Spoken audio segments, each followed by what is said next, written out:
Graça e paz, gente. Boa tarde, tudo bem? Essa semana foi uma semana, como a gente estava comentando entre nós, né? De muitas vitórias, de grandes aprendizados. E o interessante disso tudo é que a presença de Deus não tem se apartado, tem se revelado cada vez mais a nós.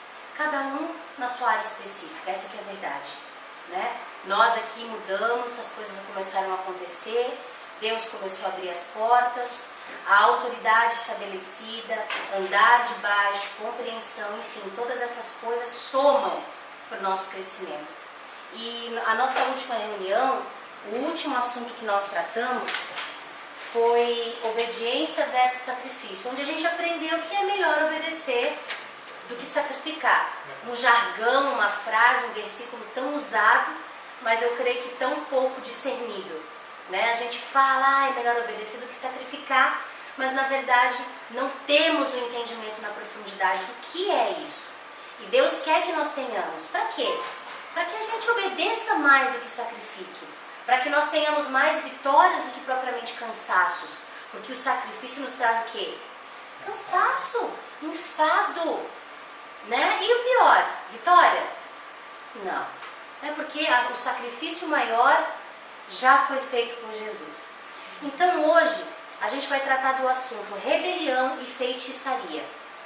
Qual que é a conexão entre essas duas palavras ou essas duas atitudes?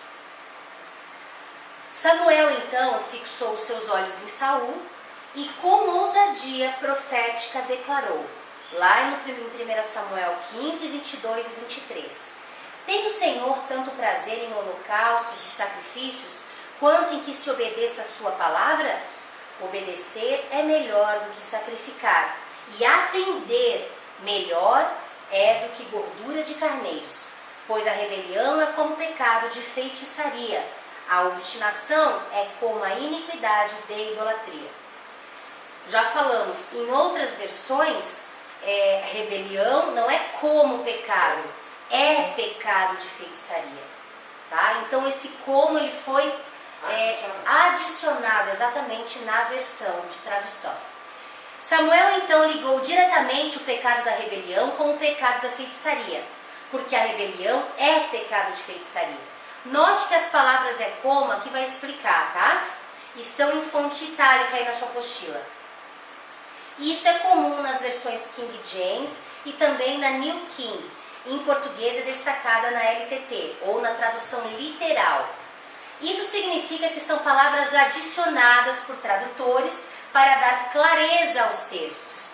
Uma tradução melhor seria se não houvesse a palavra como a gente acabou de falar.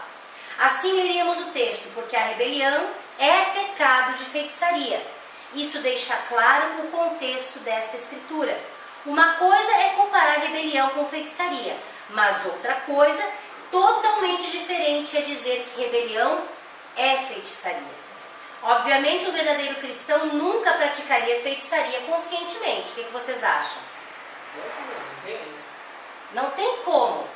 Como que a gente, sabendo o que estaria fazendo, tendo o conhecimento, um coração voltado para Cristo, a gente teria coragem de usar de magia, de feitiçaria? Então, mas quantos de nós estamos sob tal influência sem sabermos, por causa do engano e da rebelião? A palavra feitiçaria dá uma ideia de mulheres vestidas de preto recitando encantamentos, bruxas, né? Com uma verruga no nariz, aquelas roupas, né? Pretas, até parecida com as roupas de freira, né?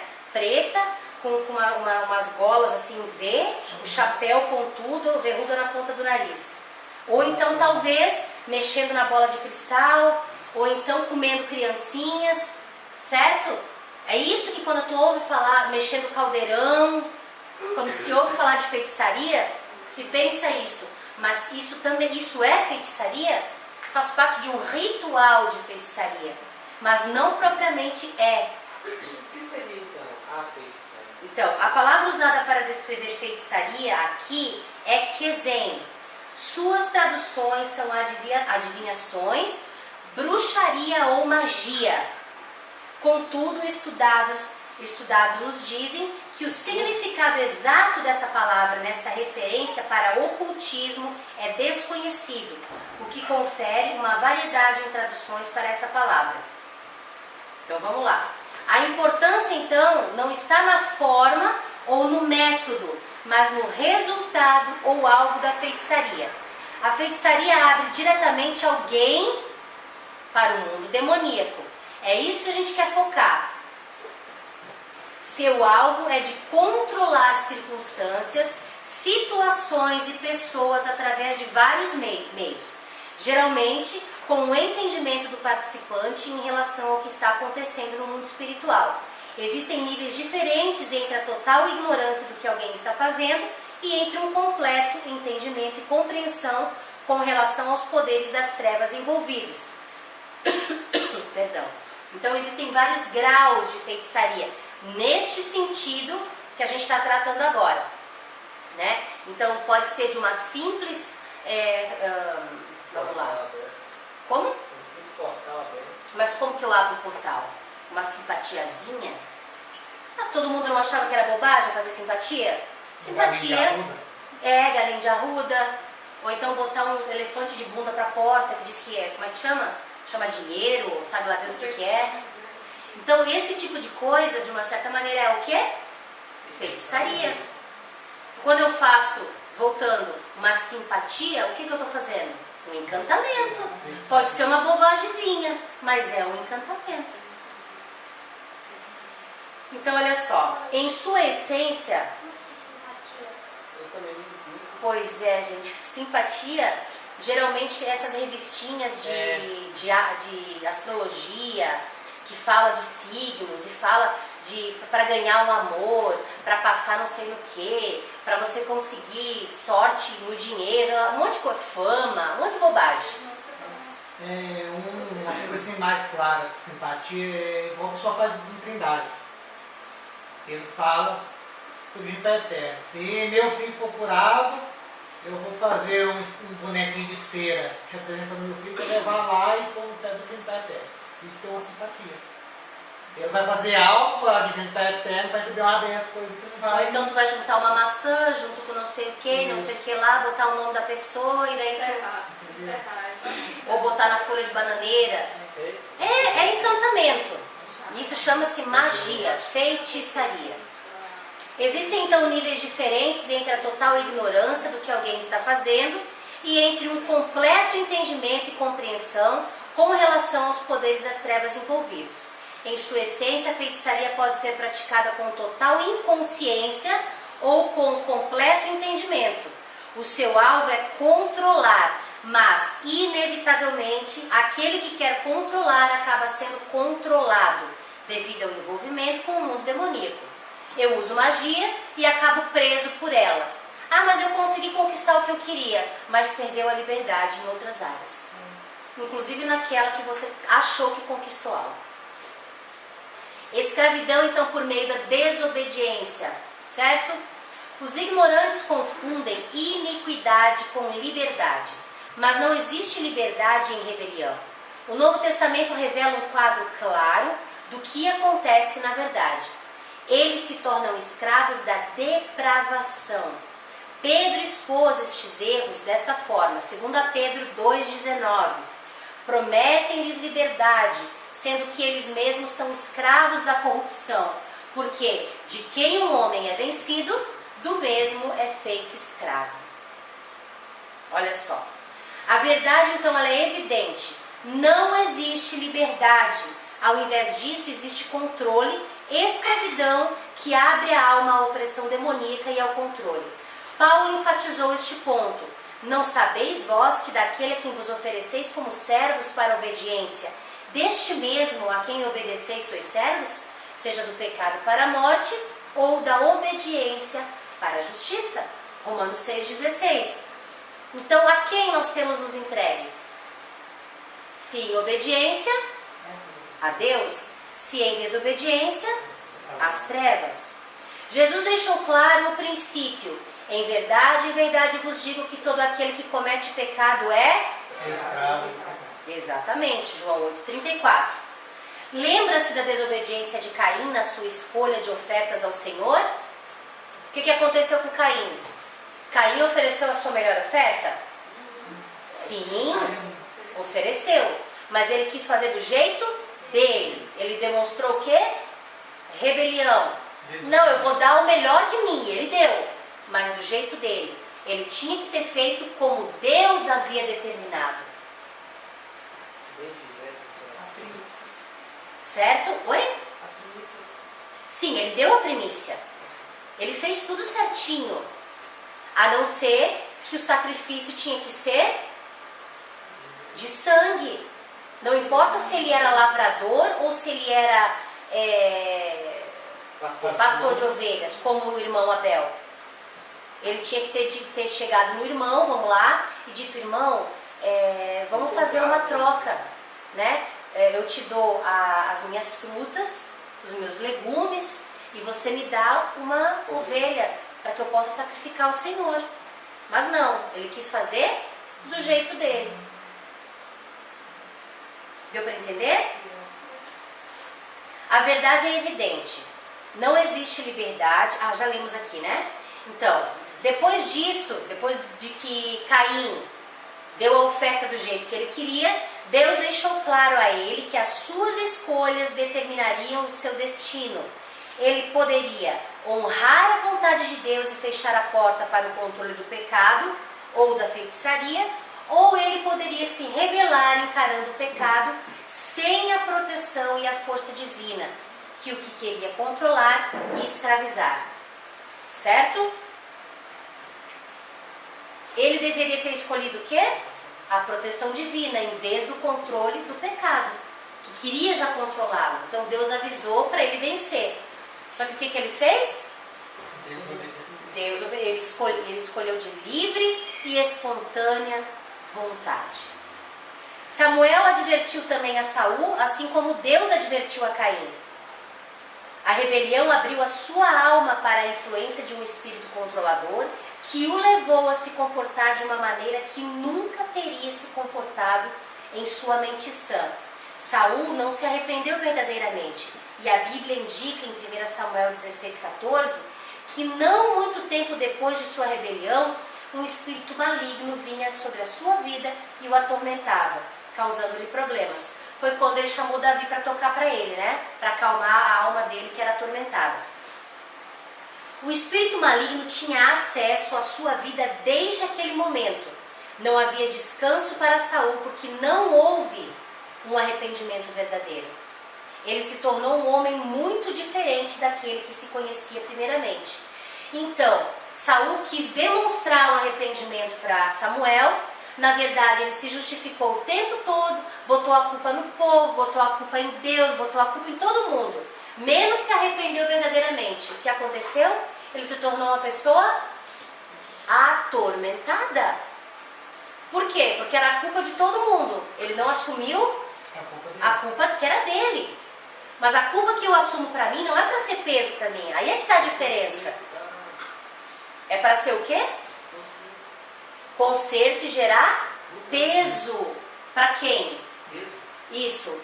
Peso vai ser para quem? Só para arrependimento. É o único peso que eu posso sentir.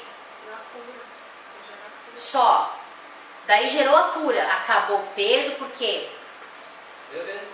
Exatamente, mas por quê? Porque o fardo de Jesus é leve e suave.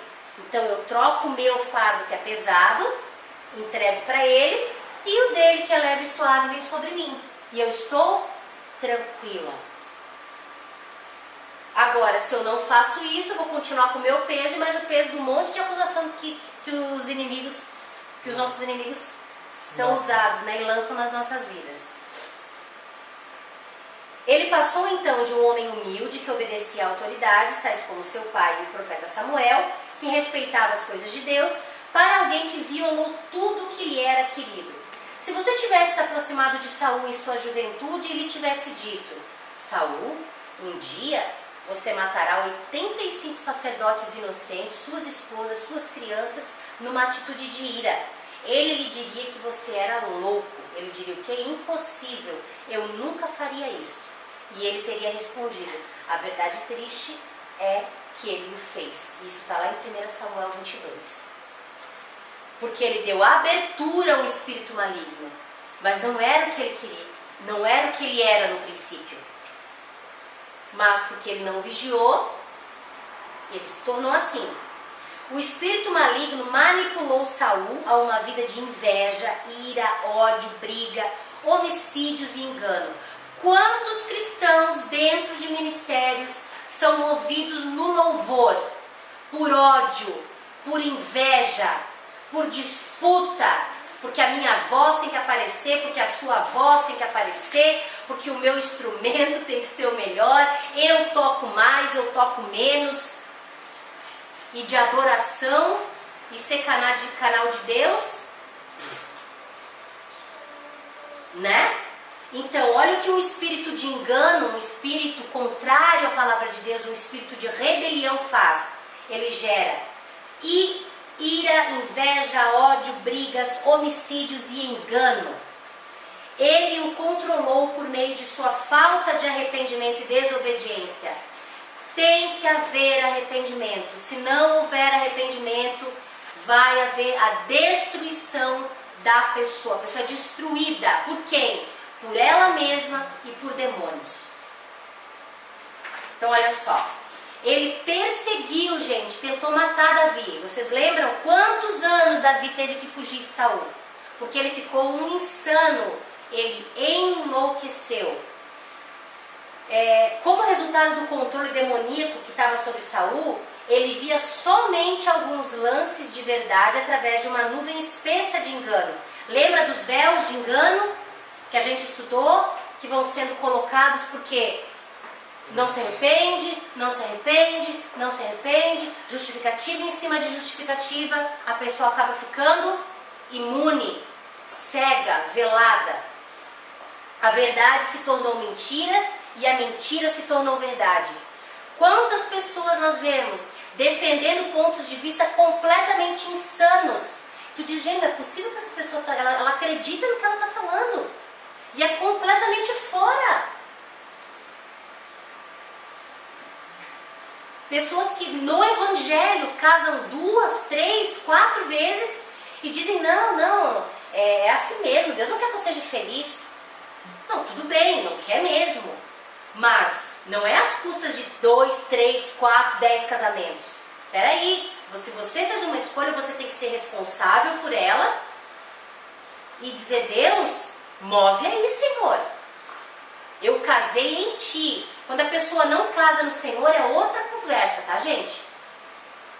Existe uma conversa com Cristo quando nós estamos no Senhor e casamos em Cristo, e outra quando não casamos em Cristo. É claro que Deus prefere que, independente disso, uma aliança não seja desfeita, porque Deus pode transformar todas as coisas. Mas, se não tiver como, porque tem casos que realmente você vê que a pessoa não quer, a pessoa tem sim, ela pode. Mas, né, vamos continuar aqui. Então, olha só. A verdade se torna mentira e a mentira se torna verdade. Por causa do quê? Do engano. Né? Então a gente usou o exemplo do casamento. Quais outros exemplos a gente pode usar? Pode citar. Da verdade vira mentira e a mentira vira verdade. A teoria da prosperidade. Né? A teologia da prosperidade. Deus quer que nós sejamos prósperos? Quer? Claro que sim. Mas agora eu vou criar uma técnica, uma doutrina e uma teologia para ganhar dinheiro até dizer chega e deixar mamão reinar na minha vida? Mas é o que as pessoas estão fazendo. É o que supostas autoridades estão ensinando. Mas ele quer que nós sejamos próximos sobre a obediência dele. Exatamente. Não como nós queremos e como não do jeito que a gente quer. Ser, né? Daí se uma pessoa não tem uma casona, não tem um carrão, não tem não sei o que, não tem não sei o que lá, quer dizer que ela não tem Deus? Quando nós fomos, quando eu terminava a igreja, eu acompanhei ela, né, que eu estou começando a acompanhar ela. Assim que nós chegamos na igreja lá, o pastor conversou, tem que Você tem carro, você tem casa, eu falo, não, senão, então nós vamos começar a orar e vamos, você vai ter que comprar seu carro, você vai ter que comprar sua casa, você não pode ficar assim não, porque nós fomos feitos para ter. Eu falei, não, doutor, estou atrás de não, nós viemos para cá, porque Deus sentiu no coração, não devia, mas nós estamos para ser libertos, eu não estou preocupado se eu vou ter carro, casa, não, eu posso continuar com a minha vida do mesmo jeito, você me qualquer aqui da mulher. O que não pode haver é miséria, miséria de espírito, miséria ao meu redor. Eu conheço pessoas que eram paupérrimas, mas que as suas casas, se entrava, você parecia que estava num palácio. Por quê? Porque não havia miséria de espírito, né? Então, a questão é o quê? Deus quer que eu prospere? Espiritualmente em primeiro lugar. E se o meu coração estiver preparado, Ele vai me abençoar sim. Por que não? Mas o meu foco, como disse o Hélio, não pode ser esse. De maneira alguma. Até mesmo para ajudar na obra, né? Também. Até mesmo para isso, porque a gente sabe que para que tudo se move com dinheiro. Então é errado que você pediu uma oferta para alguma coisa? Não. Agora depende da tua motivação. Hã? Às vezes não precisa mesmo. Tem gente que pede, aí a hora que recebe nem por motivo. Não com... E às vezes, não, gente, olha, se a gente for falar sobre isso, nós vamos entrar em cada assunto, que é uma vergonha para o Evangelho. Eu só estou citando exemplos de verdades se tornando mentiras e mentiras se tornando verdades. Mas em nenhum momento eu falei que não é de Deus ser próspero. Porém, qual que é a nossa motivação? Qual que é a nossa motivação? Né? E isso é importante. Então a gente termina, né? Olha só.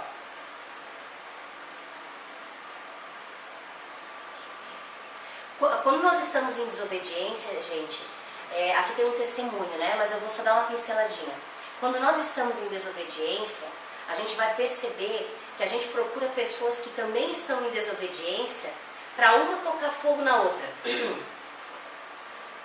Daí fulano gosta de falar mal do pastor, que é uma beleza. Daí o que vai acontecer? Várias pessoas vão se juntar para fazer a mesma coisa. O inimigo faz isso. Então, se vocês perceberem, você também que está assistindo, que vocês têm se reunido muitas vezes para criticar, em vez de para edificar o corpo. Eu não estou falando que em alguns aspectos, quando a gente vai abrir os olhos uns dos outros acerca do engano de Satanás, a gente não deva o quê? Conversar e se edificar para ficar de olhos abertos. Mas há uma diferença entre se edificar e ficar falando mal e, né? E ainda pelas costas. Que daí na frente é um tanto sorriso, né? Daí nas costas é aquela coisa séria. Então isso a gente tem que tomar cuidado. Então se você está se juntando com alguém assim, para esse tipo de conversa, não vou brigar, não vou falar nada sério, mas percebe e sai. É simples. Isso. Ora a Deus, pede perdão, pede de repente perdão para as pessoas que estão envolvidas. Você não precisa dar detalhes, mas chega, olha, me perdoa, eu mandei agindo errado e tal, mas Deus me avisou, nananã, né? E muda de atitude. Bom, começa de novo. Deus, Ele ama um arrependido. E Ele faz o que com os nossos pecados? Lança no mar do esquecimento. Nós podemos lembrar, mas Ele esquece. Quando há um arrependimento verdadeiro, né? Então vamos lá. Vamos entrar no capítulo 7, que fala sobre feitiçaria ou enfeitiçado. A luz da palavra de Deus expõe e discerne os pensamentos e as intenções do coração dos homens. Do que a gente está falando? Motivações. Então vamos lá, a partir do princípio que rebelião é feitiçaria, ok? Os efeitos deste princípio oculto da iniquidade são óbvios em nossa sociedade e muito aparentes nas nossas igrejas, embora sua entrada nas mesmas seja mais sutil. Este capítulo provê um estudo mais aprofundado da influência da feitiçaria sobre um cristão em rebelião. Aprenderemos do Velho e do Novo Testamento e dos acontecimentos do presente para estudarmos sobre o controle que acontece decorrente da desobediência. Tá? Só para lembrar, não é então Velho Testamento e Novo Testamento, certo? É o Antigo Testamento e um Testamento renovado. Ele é renovado, não novo. Poderia ser complementar, né? Não, porque a palavra não é essa no hebraico. Tudo que está no novo é velho. Exatamente. Então foi renovado numa nova. De que maneira? Renovação da aliança. Exatamente, é a renovação da aliança. Então não é uma coisa nova, é algo renovado. Jesus fez tudo o que aconteceu, só que ele mostrou de uma maneira que as pessoas pudessem entender, porque elas estavam tão cegas pela religião que elas não estavam mais conseguindo ver com clareza. Ok? Uma maldição negada. Primeiramente, vamos olhar para Israel. Durante a jornada no deserto, os descendentes de Abraão se acamparam nas planícies de Moabe. Eles haviam atacado e vencido Bazã e haviam destruído os amorreus, quando estes se recusaram a lhes deixar passar. Quando os israelitas acamparam nas planícies de Moabe, Balaque e o povo que ele liderava, os moabitas e midianitas, ficaram preocupados. O povo tremia de terror. O Senhor tinha prometido aos israelitas lá no Êxodo 23, 27, enviarei o meu terror adiante de ti, pondo em confusão todo o povo, que em cuja terra entrares. Promessa de Deus se cumprindo nos midianitas e nos moabitas. Eles sabiam que os israelitas haviam conquistado todas as nações que se lhe opuseram e destruído totalmente a nação mais poderosa do mundo conhecido na época, que era o Egito. O rei Balaque enviou embaixadores ao profeta Balaão pedindo ajuda. Ele era conhecido por visão e revelação espiritual. Vocês já ouviram pessoas assim que são reconhecidas por visão e revelação espiritual? Olha só. O rei sabia que as profecias de Balaque se cumpriram. Se ele abençoasse, eles eram abençoados. Mas se ele amaldiçoasse, seriam amaldiçoados. Após ter recebido 2 grupos de embaixadores vindos de Balaque, Balaão consentiu em viajar com o príncipe até o rei, com o intento de amaldiçoar o povo de Israel.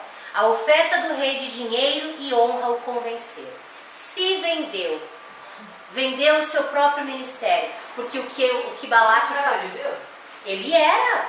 Quando ele se vendeu é que deu problema. Ele era conhecido por quê, gente? Vamos lá. Porque o que ele falava acontecia. Daí o rei lá dos moabitas, lá daquele povo, mandou chamar e disse para ele o quê? Amaldiçoar Israel. Para inverter, né, a situação do propósito de Deus. Exatamente. Só que o seguinte, Deus é Deus. Só que acontece que esse profeta se vendeu. Ele vendeu o seu dom. Quantos desses temos conhecido? Por causa das motivações dos seus corações têm se corrompido. Né? No dia seguinte, eles subiram aos lugares de Baal e Balaão observou a nação de Israel. Ele instruiu o rei, o profeta Balaão instruiu o rei para erigir 7 altares e preparar sacrifícios para cada um dos mesmos. Então Balaão abriu a sua boca para amaldiçoar Israel, mas ao invés disso, palavras de bênção saíram da sua boca. Números 23, 11. Leia alguém para nós? Que me fizeste? Chamei-te para amaldiçoar os meus inimigos, mas inteiramente os abençoados. Então Balaque sugeriu que fossem para um lugar mais alto, esperando que Balaão fizesse segundo a sua vontade. Talvez houvesse mais energia para se amaldiçoar de um lugar mais alto. Novamente, 7 altares foram erigidos e sacrifícios adicionais foram oferecidos. Mas assim que Balaão abriu a sua boca para amaldiçoar, novamente ele abençoou Israel. E o processo continuou. Cada vez que Balaão tentava amaldiçoar, ele era compelido a abençoar o povo. No segundo oráculo de Balaão, encontramos uma colocação profunda. Números 23, 23. Alguém lê para nós alto? Não há encantamento contra Jacó, nem adivinhação contra Israel. O próprio Balaão disse. Balaão declarou que não havia encantamento ou adivinhação efetiva contra o povo de Deus. Quer dizer, profundo e poderoso. Se colocássemos essas palavras numa moldura mais moderna, nós poderíamos dizer: não existe feitiçaria que funcione contra o povo de Deus, nem adivinhação ou encantamento contra a sua igreja. Tem algo por trás quando eu falo assim, ó, pra ir para um lugar mais alto? Tem algum ensinamento por trás? Não. Só pra... Não. O monte mais profundo da minha vida pode ser o meu coração. Mas eu falo assim, ó, vamos para um lugar mais alto, talvez lá o negócio funcione. Por quê? Talvez Porque eles estão ligados a coisas, não a uma vida de intimidade com Deus. Uma vida de intimidade com Deus, não importa o lugar que você esteja. Lá no alto, na profundeza. Deus está lá. Entendi. Então eles estavam ligados a qualquer Deus. Chegar mais Igual, menos. aí, quando fala aí, que eles achavam que se subisse um lugar mais alto, eles estavam mais perto de Deus. Daí Deus podia ouvir. Melhor, podia atender primeiro, entendeu? Isso aí. Entendeu? Às vezes Então dá mais muitos, alto, assim, mas muitos vão por. pra aproximar mais muito- de Deus, mas não para aproximar de Deus, não. Muitos vão para o monte hoje em dia para isso. Eu não vejo problema nenhum de ir para o monte. É gostoso, mas é para ti, não é para Deus. Mas parece que o monte é algo místico. Mas esse é o problema, é quando ele vira místico. Porque se ele virou místico, já virou idolatria. Eu não estou buscando Deus. até porque Jesus justamente ele ia para o monte para fugir do povo. Né? Lembra o que aconteceu quando rolou a transfiguração de Jesus? O que aconteceu com Pedro e com os discípulos que subiram com ele? Não, vamos fazer umas cabaninhas aqui, vamos ficar por aqui e tal. A pessoa quando sobe no monte e recebe revelação, ela não quer descer mais. Porque ficou legal ali, a zona de conforto foi legal, a revelação, o poder foi tremendo. Acontece que quando eu tenho que descer do monte, eu tenho que viver o poder e a revelação que eu tive ali. E o problema é que as pessoas não querem descer do monte e viver a revelação. Elas querem ficar lá, na zona de conforto, na casinha. Nós temos que ir para os lugares altos? Sim, são nos lugares altos onde Deus mais se revela. Os lugares altos do coração de Deus, né? A gente pode às vezes querer ir para um lugar físico, não é errado não. Mas nós não podemos fazer disso uma idolatria e Deus só fala comigo se eu for para o monte. Ou Deus só fala comigo se eu dobrar meu joelho. Ou Deus só fala comigo se eu estiver orando de joelho. Daí tá no chuveiro, sem roupa, ali Deus não tá. Se Jesus voltar na hora do banho, acabou, ficou ali. Tá pelado. Tem pessoas assim, gente. Não, ele vem orar o nosso coração. Então, a gente fala que os lugares altos, sim, os lugares altos, gente, não é problema. Mas não façamos idolatria. Lembra que Moisés subiu também um monte para receber as tábuas. Mas ele foi por uma direção específica de Deus, para algo específico de Deus. Ah, mas eu posso também então ter um chamado específico de Deus e ir para o monte? Pode. Aleluia! Mas não faça do monte físico mais importante que o teu monte, que é o teu altar secreto. Aquele que ninguém vê. Amém? Glória a Deus. É porque se você tiver intimidade com Deus, se eu estiver lá no monte, tem intimidade com Deus, não, mas muitas vezes lá no vale, lá no profundo, é que Deus vai lá e... Daí vamos lá, você está lá no seu trabalho, na escola, mas você só consegue ter intimidade com Deus lá no monte. Daí lá no monte é espiritual, sapateia, né? Entrega profecia e tchum e tal. Daí vai para a escola, só o sangue de Jesus. No trabalho, misericórdia. Na rua, misericórdia também.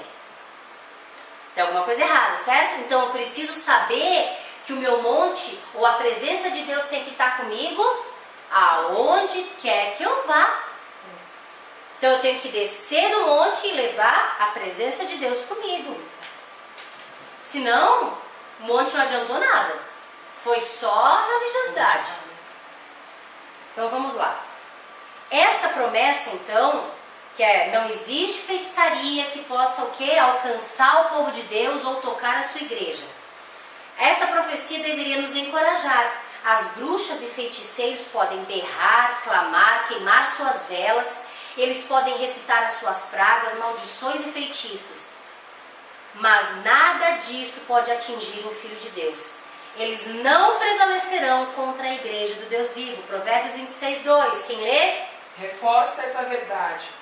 Como pássaro no céu vaguear, como andorinha no seu voo, assim a maldição sem causa não virá. Acabou. Agora, a maldição sem causa não virá. Se houver causa, ela vem. Então vamos lá. No trabalho de libertação, descobrimos através de pessoas que estiveram envolvidas com feitiçaria que elas não podiam lançar feitiços em cristãos, pois se fizessem isso, o feitiço voltaria para elas. No seu primeiro oráculo, ele fez a seguinte pergunta, lá em Números 23, 8. Como amaldiçoarei o que Deus não amaldiçoou? Balaão falou. Mesmo se Balaão tivesse pronunciado uma maldição sobre o povo de Israel, ele teria voltado sobre a sua cabeça. Davi colocou desta forma, Salmo 64, do 2 ao 4. Quem lê? Esconde-me no secreto com o conselho dos maus, do tumulto dos que praticam a iniquidade. Afiam as suas línguas como espadas e armam por suas flechas palavras amargas. De lugares ocultos atiram sobre o inocente, disparam sobre ele repentinamente e não temem. Maldições então são lançadas pelos que praticam a iniquidade. Os rebeldes, aqueles que se envolvem com feitiçaria, mas não virão sobre o justo.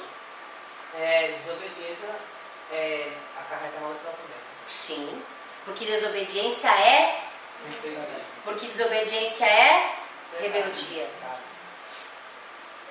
Lembra o que a gente falou? Deus me mandou pegar a caneta vermelha. Eu vou lá e pego a caneta preta. Desobedece. Mas eu peguei a caneta. Mas não foi a vermelha. Mas não foi a vermelha. Deus te pediu para pegar a vermelha. E a caneta mais cara. Não sei. De repente, às vezes não. Às vezes ela nem estraga. E tu acha que ainda está com a razão. Às vezes ela funciona certinho. E vem tu lá e diz: nossa, de Deus, eu tive uma direção de último momento. Quantas vezes se ouve isso? Deus te mandou fazer aquilo. Daí chegou em cima da hora, nossa, de repente mudou em cima da hora. Eu já vi muitas ministrações, o pastor fala assim: não, eu estava com a mensagem preparada para tal coisa. Quando é fé, mas Deus foi de direção diferente. Pode ser que sim. Não é impossível, tá? Porque às vezes você faz uma coisa e chega na hora, Deus te diz: não, filho, não vai por aí. Pode acontecer. Teve um dia que eu fui ministrar louvor, eu já falei isso aqui. Eu fui ministrar louvor, fui ajudar a ministrar louvor no ministério. Cheguei lá, faltava 5 minutos, 10 para começar. O pastor vira para mim e diz assim: irmã, você traz uma palavra para nós? Eu olhei. Sim. Daí eu lembrei, cara, todos os meus esboços deixei em casa. Mas lembrei de uma outra coisa: Deus mandou eu deixar os esboços em casa. Eu peguei a Bíblia e saí. Deus disse: volta. Deu volta para quê? Abre a Bíblia. Abri a Bíblia e tirei tudo que tinha dentro. E Deus disse: agora pode ir. Eu não sabia que eu ia pregar. Eu só fui lá para louvar aquele dia. Foi mês passado, mês retrasado. Chegou lá, o pastor me pediu para levar uma palavra. Só que eu sou uma pessoa que eu ministro ensinando. Então eu gosto de ter um segmento. Entendeu? Para não ficar uma coisa perdida. E quando eu ministro sem segmento, a impressão que eu tenho é que eu estou atirando para tudo quanto é lado e não está pegando em nada. Eu me sinto, não sei explicar para vocês, sabe? Completamente sem chão. Daí vai para um assunto, volta, vai para outro, daí você passeia na palavra. E foi o que Deus fez comigo naquela noite. Eu passei pela Bíblia, sabe? Foi rápido, foi uma palavra de 25 minutos mais ou menos que eu tinha para ministrar, bem rápido, né? Eles me entregaram a palavra bem atrasado. Então eu consegui, eu disse: gente, a gente podia se aprofundar, mas porque eu gosto de me aprofundar, eu não gosto de trazer palavra muito rápida, assim, né? Sem o ensinamento. Eu prefiro fazer uma coisa mais rebuscada, mais profunda. Mas Deus disse para mim, deixa tudo que está pronto. E eu ministrei algo novo lá. Então, Deus faz isso. Só que Ele disse para mim não levar o esboço. E eu estava levando. Ele disse, e eu senti, você vai levar? Voltei e tirei os esboços tudo. Tudo, fiz assim com a Bíblia. Caiu tudo. Fiz assim, pronto, não tem mais nada. E fui embora, mas eu não sabia que eu ia pregar. Cheguei lá, fui convidada para ministrar. Daí eu parei e digo, Deus, o que o Senhor queria fazer com isso? Daí eu tive que ministrar o que eu vivi durante o dia, o que Deus falou comigo, o que estava acontecendo, enfim, foi muito legal. Só que não foi eu na dica de nada. A glória, mais uma vez, sempre é dele, mas às vezes quando a gente se prepara, né? Então vamos lá. Ali talvez tinha pessoas que estavam ouvindo aquilo que não foi falado. Né? Foi só 25 minutos. Né? Foi. Pessoas, mas é isso que a gente tem que entender. Certo? Porque muita gente assim, mas eu não falei assim tudo que deveria ter falado, né? Na palavra. Falou talvez o que Deus queria. Deus queria que você fosse só até naquele lugar. Verdade, desse jeito. Então olha só, veja o que é que acontece com aqueles que lançam tais maldições. No Salmo 64, versículos 7 e 8 diz o quê? Vamos lá? Mas Deus desferirá contra eles uma seta, de repente ficarão feridos. Ele fará com que suas línguas se voltem contra si mesmos, e sereis levados a tropeçar. Então a gente entende o quê? Que eles tropeçarão sobre as suas próprias línguas. As mesmas palavras que proferiram para ferir a outros voltarão para eles. Davi usa esta colocação vívida para descrever isso, lá no Salmo 57, 6. Cavaram uma cova diante de mim, mas foram eles que nela caíram. Então, o que acontece? Não existe uma maldição que possa nos atingir, a não ser que sejamos seduzidos a desobedecer. Então, o que aconteceu na história de Balaão? Balaão começou a tramar um plano, que a gente vai descobrir agora, para fazer o povo pecar e desobedecer a Deus para poder amaldiçoar. Olha o que aconteceu. Balaão sabia que era impossível amaldiçoar os israelitas. Não havia nada que fizesse com que a maldição pegasse neles, mesmo se assim quisesse. Moisés contou a situação. Deuteronômio 23, versículo 4 e 5. Alguém lê? Subornaram contra ti a Balaão, filho de Beor de Petor da Mesopotâmia, para te amaldiçoar. Porém o Senhor teu Deus não quis ouvir a Balaão. Antes trocou em bênção a maldição, porque o Senhor teu Deus te ama. O mesmo é verdade para cada um de nós, gente. Então essa coisa de ficar, porque estão fazendo macumba, porque estão isso. Gente, se você tiver debaixo da proteção de Deus, sem brecha na tua vida, bom, faz o que quiser, não pega. O rei Balaque, furioso, gritou, Números 24, 10, 11. Chamei-te para amaldiçoar os meus inimigos, mas essas 3 vezes os abençoaste. Agora foge e vai para o teu lugar. Eu tinha dito que te honraria grandemente, mas o Senhor te privou dessa honra. Ainda botou a culpa em Deus, né? O rei então planejou dar a Balaão uma grande recompensa monetária e honra especiais. Honra social se ele tivesse amaldiçoado o seu inimigo fatal. Mas em essência o rei disse, esqueça a sua recompensa. É óbvio que Deus não quer que você a tenha. Sai da minha frente. Balaão tinha um problema. Ele realmente queria essa recompensa. Essa era a razão pela qual ele estava lá. E ele estava a ponto de perder tudo. Para evitar que ele perdesse tudo aquilo, ele compartilhou outro plano de ataque com o rei Balaque. Embora ele soubesse que não poderia amaldiçoar os israelitas, ele sabia como poderia fazer com que eles trouxessem sobre si mesmos a maldição. Com este entendimento da relação espiritual entre rebelião e feitiçaria, Balaão advertiu o rei para que mandasse mulheres moabitas para que elas infiltrassem o acampamento israelita. Ele fez com que elas levassem ídolos consigo e induzissem os homens de Israel para que tivessem relações sexuais com elas, para que eles se rebelassem contra os estatutos de Deus. Ele sabia que rebelião traria sobre eles uma maldição de feitiçaria.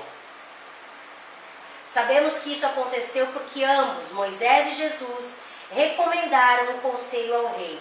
Moisés confirmou em Números 31:16.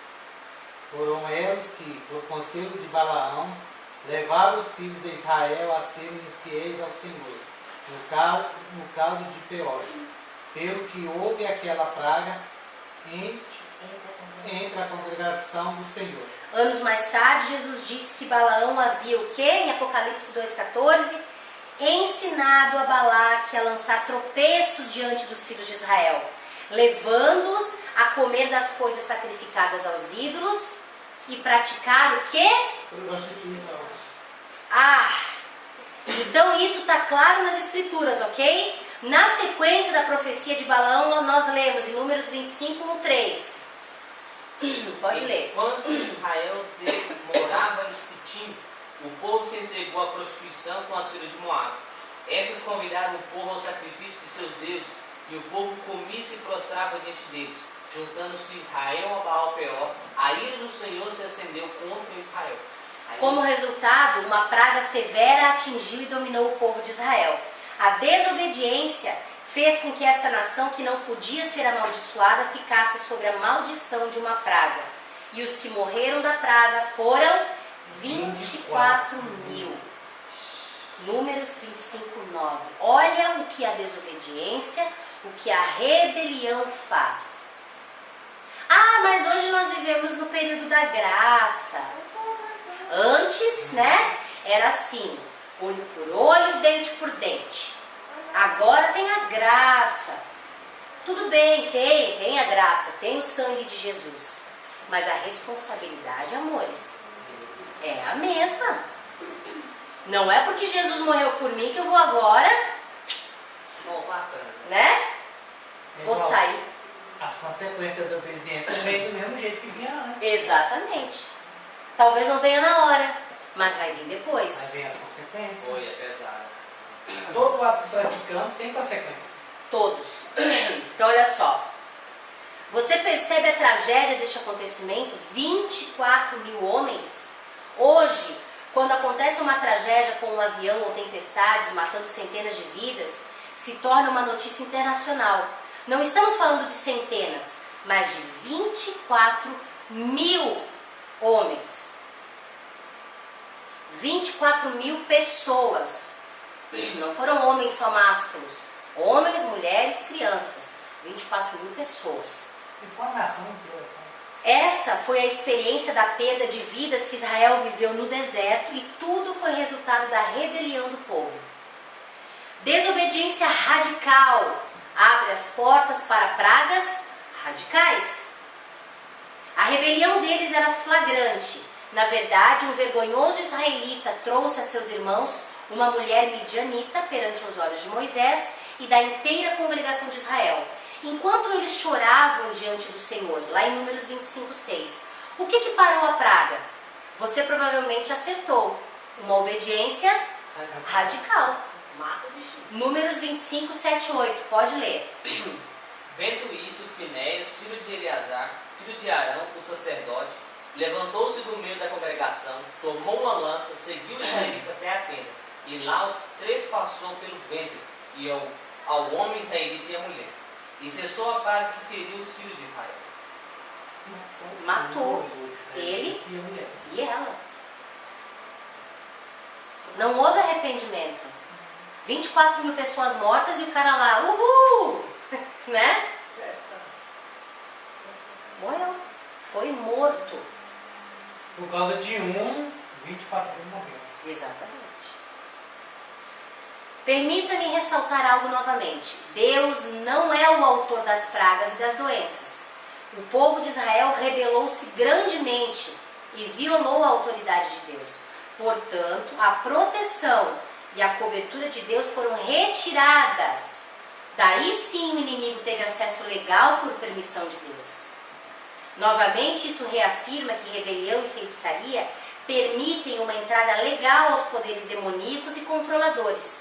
Israel escapou de um opressor, mas foi dizimada por sua própria desobediência. São aqueles caras que comem comida oferecida, Aí, não tem nada a ver, coitado. Eles não têm ideia na verdade, do que está fazendo, né? As pessoas, elas dizem, mas eu sou nova criatura, eu tenho uma vida em Cristo. Eu tenho uma vida em Cristo. Jesus falou que no nome de Jesus nós expulsaríamos demônios, nós poderíamos pisar a cabeça da serpente, da áspide, né? Poderíamos ser picados por escorpiões ou beber comidas e bebidas venenosas, que nada aconteceria. Mas isso faz de mim o quê? Eu preciso ter uma vida de intimidade com Deus. E a Bíblia nos ensina o quê? A abençoar coisas, né? Em ações de graças, a quebrar maldições e abençoar. Áspide é a serpente. O leão e a áspide é um nome mais antigo, mais antiquado para serpente, né? Alguns falam leãozinho, né? Enfim, tem algumas versões diferentes aí, mas é isso aí em suma. Então, quem os trouxe debaixo de maldição? Temos visto no Velho Testamento um exemplo de rebelião e feitiçaria, e existem muitos outros. Agora examinaremos um exemplo da aliança renovada. O apóstolo Paulo escreveu uma carta para as igrejas da Galácia. Não era uma carta para a população geral da Galácia, mas especificamente direcionada às igrejas. Leia a advertência de Paulo cuidadosamente. Gálatas 3:1. Ó Gálatas insensatos, quem vos enfeitiçou? Pense, começar uma carta assim. Insensatos Gálatas, quem vos enfeitiçou? Insensato é? Louco. Não pensa, uma pessoa completamente que não pondera. Não pensa, não estuda, não conhece. Não pondera, não medita. Não faz distinção entre as coisas. Espere um minuto. Paulo estava dizendo que a igreja estava sob uma maldição de feitiçaria? Você pode questionar. Eu pensei que não houvesse adivinhação ou feitiçaria contra o povo de Deus. Isso é certo. Nenhuma maldição pode ser lançada contra obedientes. Mas lembrem-se, rebelião e desobediência colocam uma pessoa sob feitiçaria. Então, lembrando do testemunho de pessoas envolvidas em feitiçaria, havia um porém. Eles podem, então, afetar cristãos mornos. Que ele tá, né, o crente Raimundo, pé na igreja, pé no mundo. Né? Domingo ele está na igreja, de terno, gravata, né? Com a Bíblia embaixo do braço. Mas durante a semana e fora da igreja, ele é qualquer coisa, menos um crente. Esse é um crente morno, que acha que tem uma vida com Deus, mas não tem. A prática comum não é uma prática de temor a Deus, é uma prática de temor ao homem, porque a religião é isso, ela não faz porque eu temo a Deus. A religião é temor a homens e a doutrinas. Ok. Ouça o que Paulo disse: quem vos enfeitiçou a vós para que não obedecesseis à verdade? O feitiço envolve a desobediência à palavra de Deus, e não maldições que feiticeiros fazem. Por quê? Porque rebelião é feitiçaria. Resumindo, a igreja da Galácia estava sob maldição por causa da sua desobediência. Antes de continuar, eu preciso deixar claro outro ponto. Somos trazidos debaixo de maldição quando desobedecemos ao que Deus nos deixa claro, não quando desobedecemos algo que não nos foi revelado. Isso fica claro quando Paulo continua: quem vos enfeitiçou a vós para que não obedecesseis à verdade? Vós, ante cujos olhos foi revelado Jesus Cristo como crucificado? Então, é desobediência quando você sabe o que fazer e não faz. Quando você teve a revelação de Jesus Cristo. Se você não teve, então não é. Certo? Para quem teve a revelação de Jesus Cristo, então. Deu para entender? Esse incidente específico leva a uma verdade universal. Deus revelou a sua salvação por meio da graça àquela igreja, pela pregação de Paulo. Mas não demorou muito antes que eles se deixassem levar pelo questionamento e pelas tradições de outros e desobedeceram ao que lhes fora deixado tão claro pelo Espírito de Deus. O Espírito falou o quê? Não faça A e não faça B. Os caras chegam lá e ó. Não, mas veja bem, vamos lá, né? A Bíblia, ela não é clara quando ela fala sobre relacionamento íntimo entre o casal. Entendeu? Então, entre quatro paredes, se os dois consentirem, é problema deles. Eu falei, é real o que está na Bíblia? A Bíblia realmente não é escancarada quanto a isso. Mas existem várias passagens que deixam bem claro o que é um relacionamento santo na presença de Deus.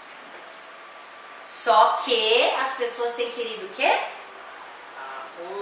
Comichão no ouvido, que nem fala Jesus no final dos tempos. Ouvir o que lhes apraz. Então olha só, eles começaram a ensinar e a viver sobre a crença de que a salvação vem somente por meio do cumprimento da lei. Olha o que aconteceu com eles. Contudo, o princípio universal no qual queremos focalizar é o seguinte: quando desobedecemos ao que Deus já deixou claro, trazemos sobre nós mesmos a influência de uma maldição de feitiçaria. Por quê? Porque rebelião é feitiçaria. Simples. Então, Deus já falou para mim, já se revelou que eu devo guardar o Shabat. Eu tive essa revelação, né? Daí eu não faço. E pronto. Ou então, como aqui os gálatas estavam o quê? Vivendo, voltaram, esqueceram do favor de Jesus e começaram de novo a viver uma vida religiosa. Fazia tudo isso, mas não tinha uma vida de intimidade com Cristo. Entendeu? A circuncisão não é problema.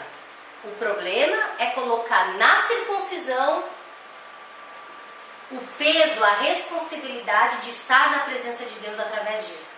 E não de uma vida santa na presença de Deus. É como se a circuncisão levasse a... Era como eles faziam. Não porque... fazer troca. Não. Porque o que faz vai receber. Não, mas aí... Religiosidade. Só que aí daí não tem nem a ver com troca, tem a ver com religiosidade mesmo. É mais profundo que isso, se a gente for entrar. Eu só tenho uma aliança com Deus se eu tiver circuncidado, mais ou menos isso, né? Então eu cumpro tudo que a doutrina, que a religião me ensina, mas o meu coração está longe de Deus. O povo que me adora com os lábios, mas o seu coração está longe de mim. Eu faço tudo que eu sei, eu já tive entendimento, eu aprendi, eu sei, eu estou fazendo. Mas, se Deus pede algo novo, como por exemplo Jesus viu lá uma pessoa precisar dele no sábado, certo? Ele foi lá e curou. Tá errado? Não, mas para o religioso estava. Né? Tá dando para entender? Então, o princípio ele é muito correto. Eu tive revelação, eu tive entendimento. Era o que estava acontecendo com os gálatas. Mas eles esqueceram da graça de Jesus, do sacrifício do Cordeiro, que cumpriu tudo, mostrou como deveria ser, que tem que ser. Porém, eu não posso esquecer do que é da minha vida com Deus. Não adianta eu cumprir e praticar tudo e eu não ser verdadeiro, eu não ser uma carta escrita, não ter o caráter de Cristo. Filha, circuncidar é cortar a pelinha do prepúcio, filha, do pênis. É uma cirurgia bastante saudável, inclusive. Né? Deus já sabia tudo, para falar assim, causa muito menos enfermidade no homem se o homem fizer essa cirurgia. É bem mais tranquilo. Né? Deus sabe todas as coisas, não é uma obrigação. Mas quando Deus pediu, ele já sabia o que ele estava fazendo, né? Na real. Então, deu para entender? Ok. Eu tenho visto então casamentos sofrerem, ou pior ainda, acabarem no estágio de divórcio. Outros são promovidos, ou pior, perdem seus empregos. Alguns caem como presas em roubo, crise financeiras e tragédias. Frustrados, eles freneticamente procuram a quem possam culpar. Muitas vezes eles culpam o tratamento que recebem dos seus pais, dos seus pastores, chefes, cônjuges, filhos, governos ou qualquer pessoa que não concorde com o seu questionamento. Dois réus trabalhando na verdade sustentam um ao outro. O primeiro é o engano. As trevas cobrem o seu coração, porque eles falharam em obedecer a palavra de Deus. O segundo réu, culpado ou réu, é uma armadilha preparada por um espírito controlador que ataca quando bem deseja por causa da desobediência.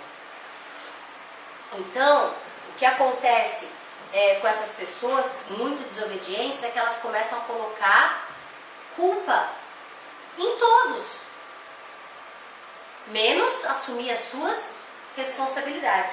Tudo volta pro véu. Tudo gira em torno do véu. Exatamente, os véus que encobrem o coração. Então, olha só. Paulo instruiu acerca daqueles que diziam ser cristãos, mas estavam em rebelião. 2 Timóteo 2, versículo 25 e 26. Disciplinando com mansidão os que se opõem, na expectativa de que Deus lhes conceda não só o arrependimento para conhecerem plenamente a verdade, mas também o retorno à sensatez, livrando dos laços do diabo, tendo sido feitos cativos por ele, para que cumpram a sua vontade. Então, o que nós temos que fazer? Eu, como líder, com mansidão, chegar e dizer: gente, olha o que está acontecendo. Tentar abrir os olhos da pessoa. Tô sendo, às vezes, a gente é duro? É, mas é uma dureza por causa do confronto que há. Mas tem que ser com respeito, com honra, para que a pessoa possa o quê? Tentar se arrepender. Nem todas se arrependem, né? Mas, enfim, a tentativa é essa. A instrução de Paulo é essa. O problema, então, é que as pessoas que estão cativas e enganadas culpam os outros para poderem se esconder de suas próprias desobediências. Ao fazerem isso, os tornam cegos para aquilo que precisam ser libertos.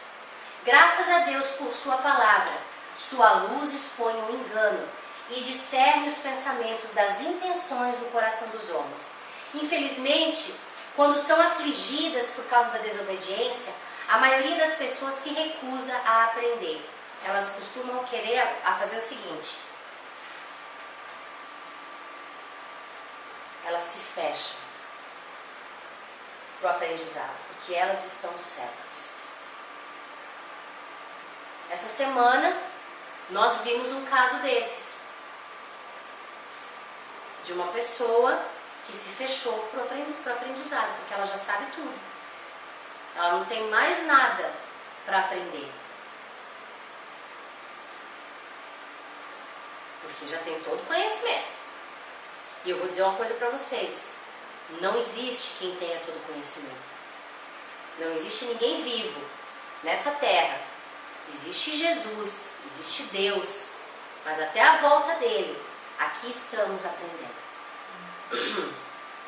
Só que a pessoa que não quer entender que ela é responsável pelas suas atitudes, ela não quer mais aprender, porque ela já sabe, porque se ela aprender mais, ela vai receber mais que ela está errada, que ela tem que mudar. Então ela não quer mais ouvir.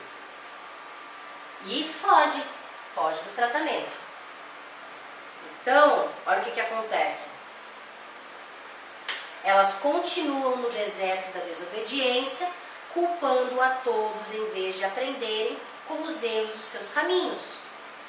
Outras já começam a dar passos de vitória, chegando cada vez mais à presença de Deus. Tem luta? Tem. mas um passo de cada vez que seja, estão acertando o seu prumo, o seu caminho. Não importa o ritmo, importa que aconteça. Ok? Então, olha só, uma explicação importante, né, para a gente terminar o assunto. Nem sempre as lutas que você está passando significam que você está em desobediência, ok? Você quer perguntar alguma coisa? Ok. Por favor, entenda este ponto. Toda vez que alguém enfrenta dificuldades, doenças, problemas ou situações difíceis, desobediência não é necessariamente a causa, como eu acabei de falar. Muitos sofrem enquanto estão vivendo vidas obedientes. Davi foi um desses homens. Ele não estava em nenhuma sorte de rebelião, mas foi perseguido por Saul. Ele não fez nada de errado para trazer sobre si a ira do seu líder. Ainda assim, ele se escondeu em cavernas, desertos e lugares. Ele foi um homem sem casa ou cidade. Por anos viveu vagueando num estado de dificuldades. Alguns o julgavam e sentiam que ele sofria por causa da desobediência. Mas os que tinham discernimento podiam perceber que a mão de Deus estava formando um novo tipo de rei. Estava trabalhando onde? No caráter, diz Davi. E podiam sentir o favor de Deus em sua vida. Isso é evidente através da sua sabedoria. Então, às vezes, as provas são também para quê? Para gerar caráter. Existem outros inúmeros exemplos de pessoas obedientes que sofreram. Jesus, José, Ana, Daniel, Jeremias, Jó e outros. A diferença entre dificuldades que obedientes enfrentam e aqueles que se encontram sob rebelião ou feitiçaria é que existe um progresso espiritual para o obediente. O obediente que sofre luta, ele cresce, ele amadurece. O rebelde não, o rebelde fica estagnado e o pior, regride. Eles não estão batendo a sua cabeça contra a parede, os obedientes. Eles não estão circulando uma montanha que os leva a lugar nenhum. Caim teve uma história diferente. A desobediência dele causou grande sofrimento. Ofendido, ele se recusou a se arrepender, o que resultou numa maldição para a sua vida. Ele viveu durante anos como um fugitivo a vaguear. Sua trajetória sem rumo e sem esperança foi exemplos e advertência para as futuras gerações. Se você está em desobediência, que você possa usar as verdades ditas aqui para julgar a si mesmo e voltar para o caminho da vida. Então, se em algum aspecto você tem enxergado que você está desobedecendo, se você não tenha vergonha em nome de Jesus Cristo. Não tenha, não precisa. Tenha um temor. Isso sim. Isso precisa. Temor para reconhecer e voltar para o caminho do Senhor. Nada pode impedir vocês de voltarem para o caminho. Nada pode. A não ser o orgulho, a obstinação e a justiça própria. Mas em nome de Jesus, que nós ouçamos a verdade, recebamos o amor do Senhor e o entendimento do que é autoridade e do amor que isso significa para nós. Amém? Que nós sejamos livres da feitiçaria, da rebelião e entremos num novo tempo, num tempo de obediências, vitórias e lutas que vão gerar o quê? Crescimento. E um coração igual ao de Deus. A gente não canta? Dá-me um coração igual ao teu, né? O Brasil inteiro canta. Meu mestre, dá-me um coração igual ao teu. Coração disposto a obedecer. Cumprir todo o teu querer. Dá-me um coração igual ao teu. Nós não cantamos? Nós não louvamos? Quantas outras canções nós dizemos eis-me aqui? Eis-me aqui é para tudo aquilo que Deus falar ao teu coração e ao meu coração. Amém? Gente, até semana que vem. Deus abençoe.